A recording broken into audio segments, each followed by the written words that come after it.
Ya teman-teman, selamat berjumpa lagi di channel CMGT. Dan kali ini kita masih membahas tentang isi dari buku ini ya, Ibadah Sepenuh Hati. Jadi tulisan Amru Khalid, seorang penulis dari Mesir. Nah, dari catatan-catatan awal memang terkait dengan sholat yang khusyuk ya. Satu di antaranya ibadah sepenuh hati itu adalah sholat yang khusyuk. Nah, tapi nanti beberapa halaman selesai, kita akan berbicara tentang waktu sholat, kemudian sholat sunnah, kemudian juga tentang wudhu, dan juga yang lainnya. Nah, hikmah-hikmah apa saja yang ada di dalamnya, nanti akan kita bahas sesuai dengan apa yang tertulis dalam buku ini ya. Jadi dalam bahasan kali ini masih berfokus pada sholat yang khusyuk, kemudian tentang teladan melatih kekhusyukan sholat. Ada beberapa contoh, tentu saja contoh ini dari sahabat-sahabat Rasulullah, dan itu berkaitan dengan kekhusyukan mereka sholat. Oke, sebelum saya lanjutkan lagi, untuk Anda yang baru saja bergabung di channel CMYT, jangan lupa tekan tombol subscribe-nya terlebih dahulu, kemudian tekan tombol loncengnya, supaya Anda bisa mendapatkan notifikasi kalau kita mengupdate isi buku yang berikutnya ini ya, karena kita tiap hari akan update tentang isi buku ini. Nah, Anda akan dapatkan notifikasi, kemudian juga tekan tombol like dan share video ini ke teman-teman Anda, ke keluarga Anda. Siapa tahu mereka membutuhkan informasi atau konten yang ada dalam video kali ini. Oke, kita lanjutkan lagi ya. Jadi tentang contoh-contoh kekhusyukan itu seperti apa, dan mereka yang mengamalkan sholat secara khusyuk itu manfaatnya apa, fadilahnya apa gitu ya buat sahabat-sahabat Rasulullah ini.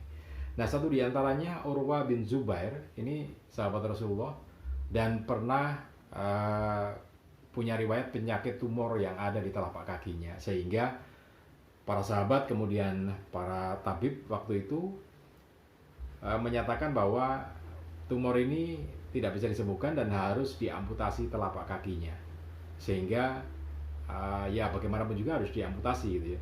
Kemudian beberapa sahabat menawarkan, bagaimana kalau sahabat Zubair ini, Urwah bin Zubair ini minum arak terlebih dahulu supaya nanti ketika kakinya, telapak kakinya diamputasi tidak terasa gitu ya. Nah, tapi tawaran ini ditolak oleh sahabat Urwah bin Zubair ini dengan mengatakan bahwa apapun kondisinya saya tidak akan menyerahkan badan saya untuk sebuah kemaksiatan dengan minum minuman keras atau arak. Kemudian ada yang menawarkan lagi. Mereka pun mengatakan, kalau begitu kami akan memberikan obat tidur kepada Anda, wahai Urwah bin Zubair. Nah, tapi kemudian lagi-lagi Urwah bin Zubair menyatakan, saya paling tidak suka ketika saya sedang tidur anggota badan saya diambil gitu ya. Nah, lantas bagaimana kemudian para sahabat ini bertanya pada Urwah bin Zubair, bagaimana caranya? Urwah bin Zubair pun mengatakan, saya akan menolong diri saya sendiri. Kemudian para sahabat yang lain dan para tabib bertanya lagi pada Urwah bin Zubair, caranya bagaimana gitu ya. Nah, kemudian Urwah bin Zubair menyampaikan, orang-orang menjawab pertanyaan itu. Jadi saudaraku, apa yang dikatakan oleh Urwah bin Zubair ini? Dia mengatakan, biarkan aku mengerjakan sholat, dan begitu kalian melihat aku telah tidak lagi bergerak, di mana anggota badanku telah tenang dan aku pun telah terdiam, maka tunggulah sampai aku bersujud. Kemudian begitu aku telah bersujud dengan tenang, nah saat itulah aku berada di dunia yang lain. Artinya dia sudah pergi dari dunia, ya menyatu dengan Allah gitu ya. Kemudian silakan kalian lakukan apa saja yang ingin kalian lakukan terhadapku.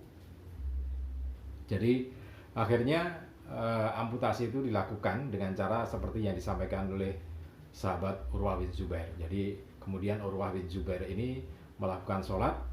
Nah, para tabib kemudian menunggu sampai kemudian Urwah bin Zubair ini melakukan sujud. Nah, ketika sujud inilah Urwah bin Zubair melantunkan puji-pujian kepada Allah, kalimat-kalimat pujian kepada Allah. Dan saat itulah kemudian tabib memotong atau mengamputasi telapak kaki Urwah bin Zubair. Tidak ada kata-kata teriakan, tidak ada kata-kata keluhan dari Urwah bin Zubair, kecuali badannya kemudian berkeringat dan tetap memuji-muji Allah, dan akhirnya Urwah bin Zubair pingsan. Nah, ketika Urwah bin Zubair kemudian sudah sadar, kemudian kakinya juga sudah diamputasi dan sudah ditangani dengan tabib, maka salah satu sahabat yang lain berseru, "Selamat Urwah, semoga sebagian badanmu telah mendahului kamu masuk surga." Kemudian Urwah juga menyahut kalimat itu, "Demi Allah, tidak ada ucapan bela sungkawa yang lebih utama dari ucapan ini." Nah, teman-teman, ini menunjukkan bagaimana kualitas sholat sahabat-sahabat Rasulullah. Mungkin kalau kita ya jauh ya. Ya tentu saja kalau kita ingin khusyuk sholat seperti sahabat-sahabat Rasulullah, tentu tidak perlu harus seperti mengalami yang dialami Urwah bin Zubair ya. Cukup dengan kesadaran seperti dalam video-video saya yang sebelumnya.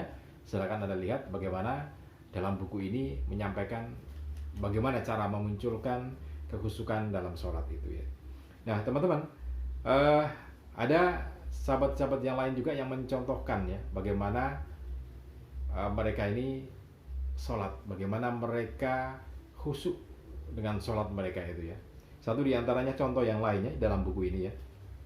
Suatu kali Hatim Al-Isam, ini sahabat Rasulullah, pernah ditanya tentang sholatnya itu seperti apa. Kemudian Hatim Al-Isam menjawab, "Jikalau waktu sholat sudah tiba, saya mengambil wudhu, kemudian saya menuju tempat di mana saya sholat.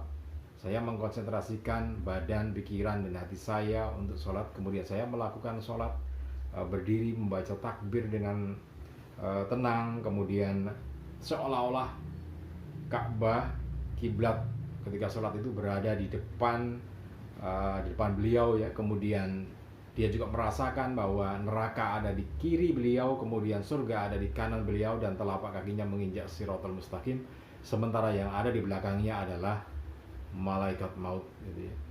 Nah, sehingga dengan cara semacam itu dia merasakan bahwa seolah-olah itulah sholat yang terakhir gitu ya. Sehingga dengan kekhusyukan yang sepenuh hati, maka kekhusyukan dalam sholat itu bisa tercapai. Nah, itu yang dilakukan oleh Hatim Al-Isam, satu di antara sahabat Rasulullah. Nah, beberapa contoh yang lainnya teman-teman dalam tulisan di buku ini ya. Di antaranya Ali bin Abi Thalib, selepas wudhu biasanya beliau bergetar tubuhnya ya. Nah, ketika ditanya oleh sahabat-sahabat yang lain, kemudian Ali bin Abi Thalib menjawab, "Sekarang aku sedang memikul amanah yang pernah disodorkan kepada langit dan bumi serta gunung, tetapi mereka menolaknya semua. Namun aku kemudian maju dan bersedia menerima amanah itu." Nah, inilah seni mempersiapkan diri untuk sholat gitu ya. Jadi apa yang disampaikan oleh sahabat Ali bin Abi Thalib ini adalah ketika dulu ya. Jadi Allah menawarkan siapa yang ingin menjadi khalifah atau ditawarkan untuk menjadi khalifah di bumi ini, kemudian bumi atau tanah menolaknya karena tidak sanggup untuk memegang amanah sebagai khalifah di bumi. Kemudian gunung juga menolaknya, langit juga menolaknya.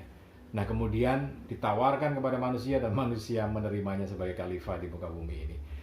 Begitu amanah yang besar sekali yang meliputi bumi dan langit inilah kemudian itu yang dirasakan oleh sahabat Ali bin Abi Thalib ini, sehingga ketika beliaunya sedang atau sesudah berwudu maka badannya bergetar karena ingat amanah itu, bahwa tidak ada yang sanggup mengemban amanah itu kecuali manusia itu ya, kemudian menerimanya.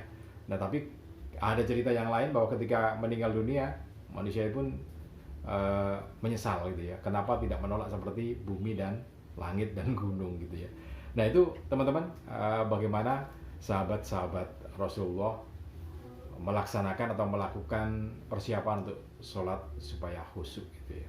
Oke, mudah-mudahan ini bisa bermanfaat untuk kita semua. Salam dan sukses selalu untuk Anda.